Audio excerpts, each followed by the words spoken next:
Off the top tonight, controversy at the Grand Haven City Council meeting tonight. The mayor asking fellow council to consider a resolution to replace a council member. Mayor Catherine McNally says she received information that council member Karen Lowe does not live in the city limits and should be removed as a result. News 8's Whitney Burney has the latest.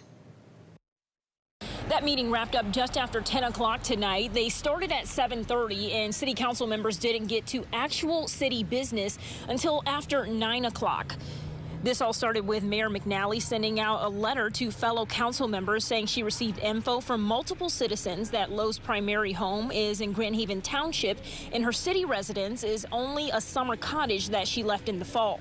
McNally says this would make Lowe ineligible to serve and asked council to begin looking to remove and replace her. After a motion to remove all of that from the agenda, McNally and Lowe went back and forth about why the item should or should not be discussed at the city council meeting.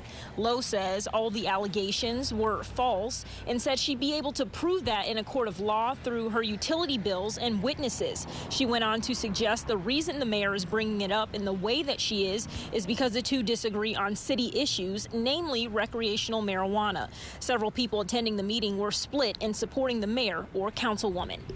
Having the mayor being an alleged aggrieved party, an investigator, the prosecutor, the judge, and one-fifth jury in this matter is highly inappropriate. The optics are absolutely terrible.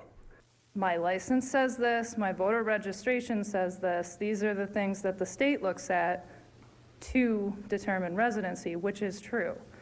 So your residency affects where you can vote. So if you're voting in a municipality that you don't live in, you know, what gives you the right? Ultimately, that resolution was removed from the agenda in a 3-2 vote. Again, Lowe encouraged people to take this to a court of law where she says that she can prove that.